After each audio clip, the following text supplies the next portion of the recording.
লাইনটা দেখো, বিশাল লাইন পড়েছে।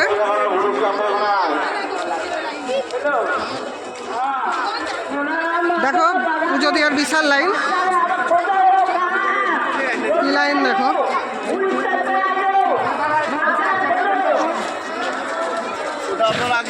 দেখো দেখো দেখো কি লাইনটা দেখুন একবার, বিশাল লাইন আজকে।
দেখো লাইনটা দেখো।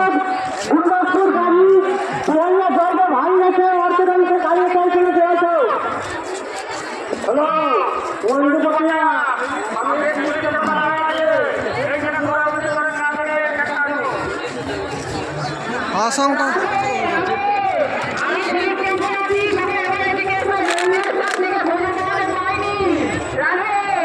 দেখেছ কি ভিড়।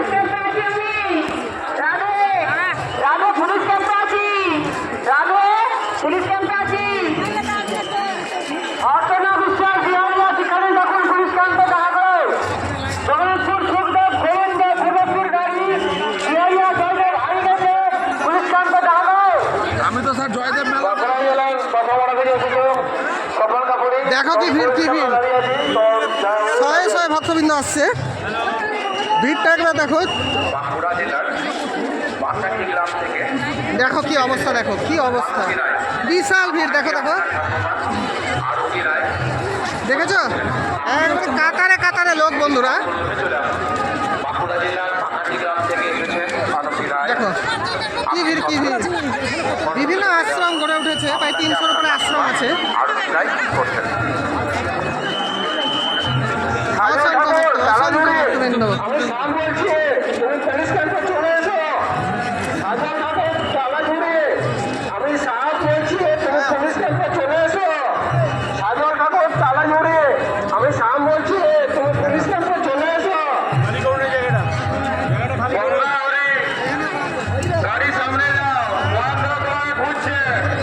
দেখো ভিড়টা দেখো, কি পরিমাণে ভিড়। দেখো সব লাইন মেনটেন করা হচ্ছে পুজো দেওয়া। দারুণ লাগছে দেখে, দেখো কি দারুণ লাগছে দেখে। অসংখ্য ভক্তবৃন্দ, অসংখ্য ভক্তবৃন্দ।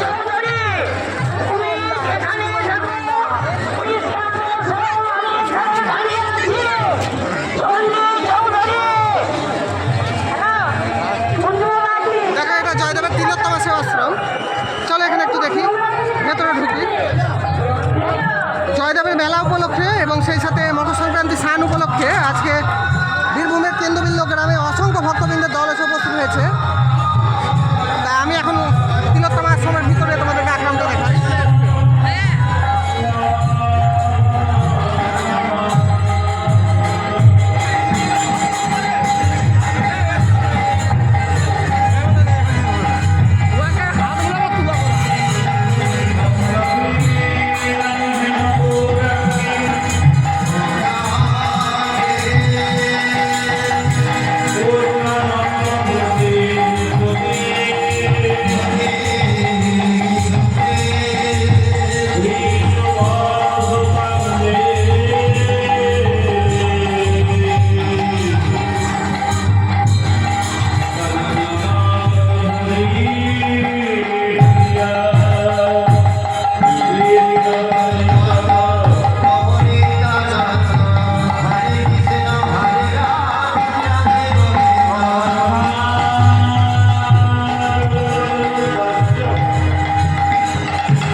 একদল আসছে একদল যাচ্ছে, এরকম ভাবে চলছে বন্ধুরা, বুঝলে তো? চলো দেখতে থাকো, আমি ঘাটের কাছে যাই, দিয়ে তোমাদেরকে দেখাবো।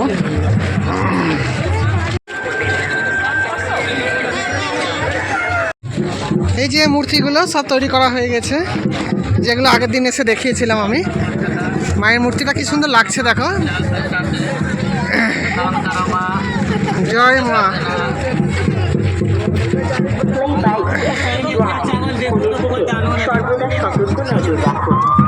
শিশুদের সবসময় নিজের সঙ্গে রাখা।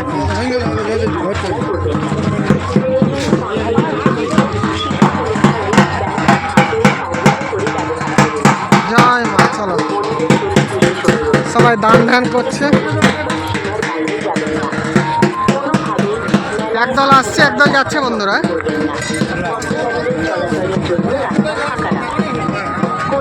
একবারে ঘাটের ধারে চলে এসেছি, চলো গিয়ে তোমাদেরকে দেখাবো মকর সংক্রান্তির স্নান জয়দেবের স্মৃতি তর্পণের উদ্দেশ্যে, যেটা এই অজয় নদীতে হচ্ছে, প্রতিবারই হয়, 400 বছর ধরে হয়ে আসছে এটা। যেটা বলছিলাম, চলো তোমাদেরকে গিয়ে বলছি।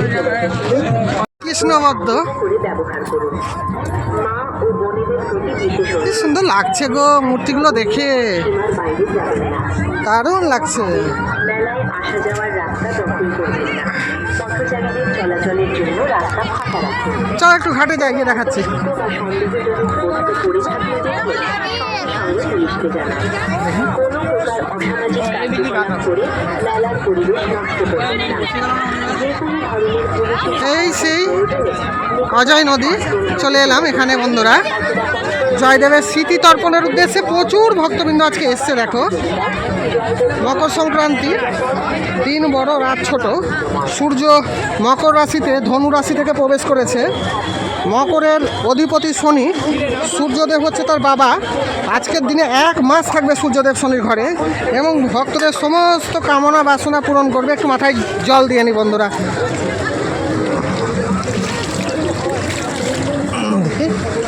দেখো সবাই চান করছে, কি সুন্দর লাগছে দেখে, কি ভিড় দেখো। আমি দেখাচ্ছি একটু জুম করে।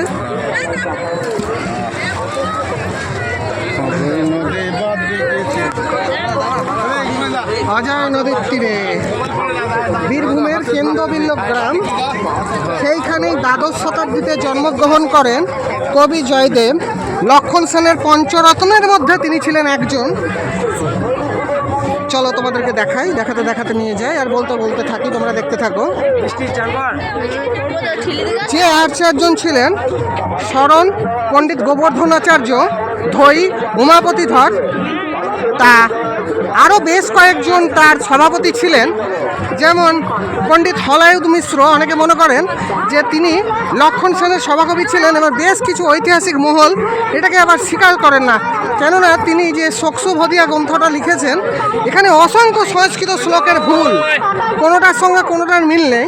একজন সংস্কৃত কবি যিনি লক্ষণ সেনের সভাকবি ছিলেন, তিনি কিভাবে এত ভুলভাল লিখতে পারেন, সেইটা নিয়ে বিভিন্ন ঐতিহাসিক মহল বিভিন্ন রকমের মন্তব্য করেছেন। তার জন্য হলায়ুধ মিশ্র ছদ্মনাম হতে পারে কোনো একজন মুসলমানের, এটা অনেকে বলছেন। দেখো চান করছে সবাই, দেখতে থাকো, আমি একটু ঘুরে ঘুরে দেখাই।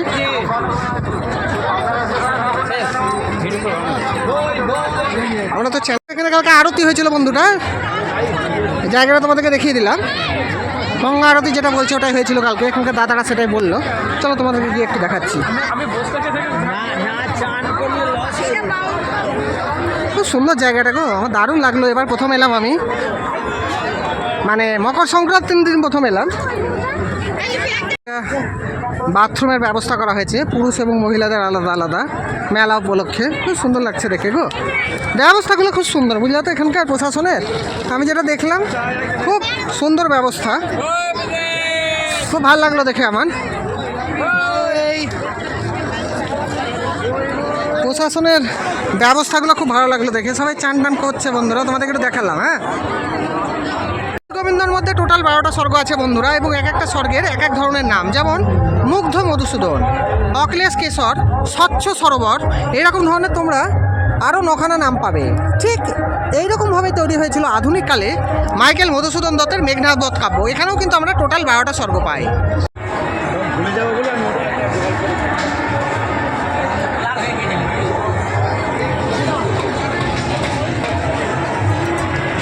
সব প্রসাদ খাচ্ছে।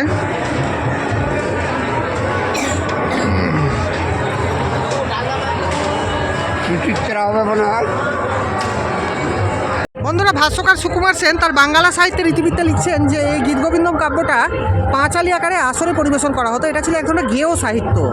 এর সঙ্গে আবার মধ্যযুগের মঙ্গল সাহিত্য এবং আধুনিক যে সাহিত্যগুলো ছিল এর অনেক মিল ছিল বন্ধুরা।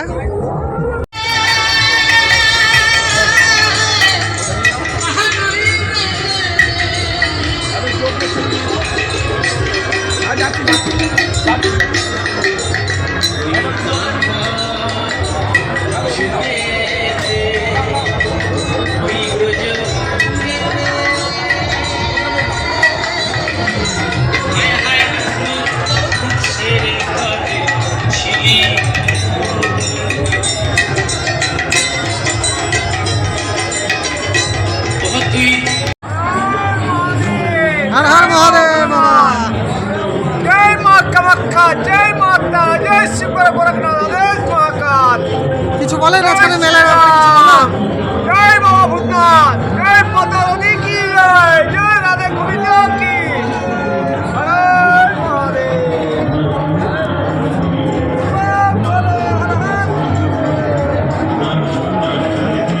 কবি জয়দেব তার গীতগোবিন্দ বলছেন, গীতগোবিন্দ পাঠ করলে হৃদয় সরস হয়, ঈশ্বরের সঙ্গে আমাদের জৈবিক আত্মার একটা সম্পর্ক স্থাপন করা হয়। বন্ধুরা, এখানে আমরা দেখছি বৃন্দাবনে রাধা কৃষ্ণর ওপরে কিভাবে অভিমান করছে।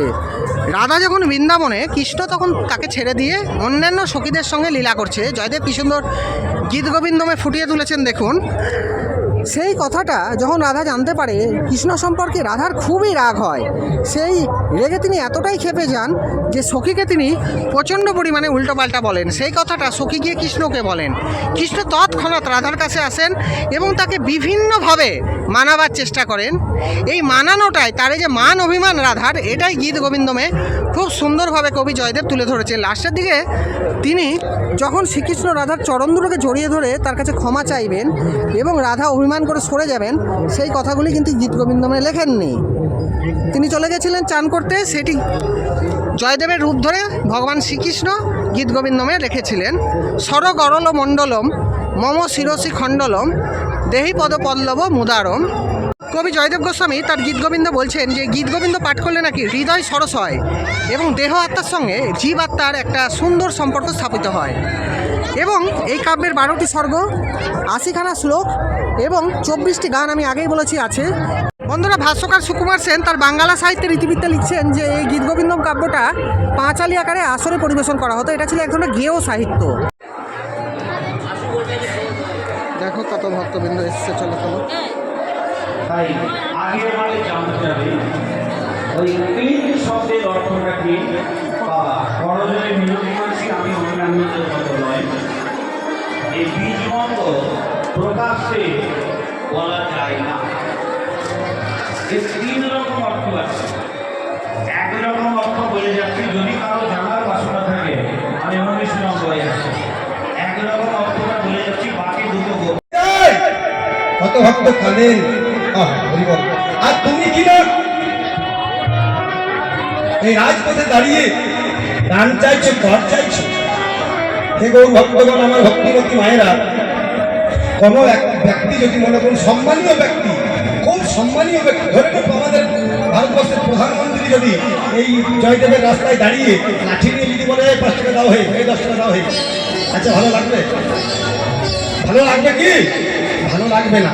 তাই মহাপ্রভুর ভক্ত যারা, ওনারা বলছেন প্রভু তোমাকে এই বেশি ভালো লাগছে, কিন্তু গৌর হরি ছাড়বেন না, বলছেন তোমরা আমায় দান দাও, দান দাও, দান দাও। কিন্তু নদিয়া নাগরীরা বলছেন তুমি দানটা কি নেবে আগে তো বলো, দানটা নেবে কি আগে তো বলো, কি নেবে? কিন্তু গৌর হরি বলছেন আমায় দান দাও। আর নদিয়া নাগরীরা বলছেন আরে কিসের দান,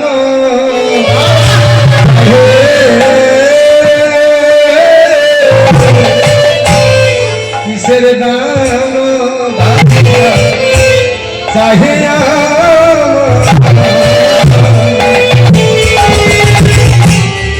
আমার গোড়া দিল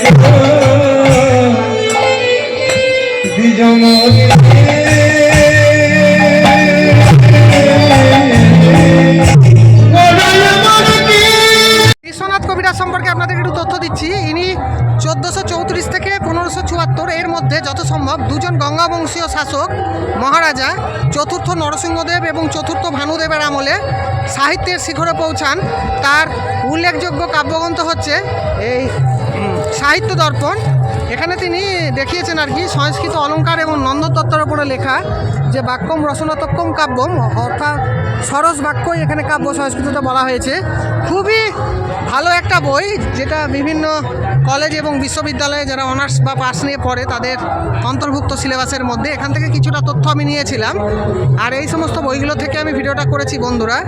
তা লাস্টের দিকে ভাষাতাত্ত্বিক সুকুমার সেন বলছেন যে অপভ্রংশ অবহট্টের ব্যবহার এবং বাংলা সংস্কৃতের ব্যবহার, বিভিন্ন ছন্দ অলঙ্কার নিয়ে তৈরি জয়দেবের এই গীত গোবিন্দম কাব্যটা একটা অসাধারণ কৃতিত্বের অধিকারী। তা কেমন হয়েছে বন্ধুরা ভিডিওটা? আমি তো করার চেষ্টা করলাম আজকে এইভাবে, দেখে বলবেন।